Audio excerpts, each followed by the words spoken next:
কর্তামশাই বলল, এত গরম তো হালকা করে চিকেনটা বানাও, রুটি দিয়ে খাওয়া হবে।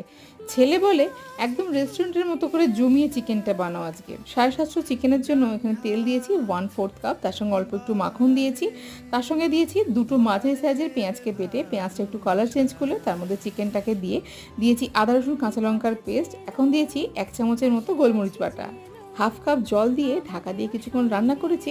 মাংসের সাইড থেকে কিন্তু তেল ছেড়ে দিয়েছে, মাংসটা সুন্দরভাবে কষা হয়ে গেছে, আদা রসুন বাটার কাঁচা গন্ধটা চলে গেছে। এখানে সমপরিমাণ টক দই আর মালাই দিয়ে দিয়েছি, মানে 3 চামচ যদি টক দই দিয়েছি তো 3 চামচই দিয়েছি মালাই। ঘরের দুধ থেকে তোরা ফ্রেশ মালাই দিয়েছি, এখানে কস্তুরি মেথি দিয়েছি, আর রঙের জন্য দিয়েছি সামান্য একটু কাশ্মীরি লঙ্কার গুঁড়ো, পরিমাণ মতো নুন আর জল দিয়েছি হাফ কাপের মতো। ঢাকা দিয়ে বেশ কিছুক্ষণ রান্না করে নেব। ঘরে থাকা খুব সাধারণ উপকরণ দিয়ে দারুণ টেস্টি চিকেনটা তোমরা কিন্তু একবার বানিয়ে দেখবে। রুটি, লুচি, নান যে কোনো রুটির আইটেম দিয়ে কিন্তু এই চিকেনটা দারুণ লাগে। ভিডিওটা ভালো লাগলে লাইক, কমেন্ট, শেয়ার করতে ভুলো না।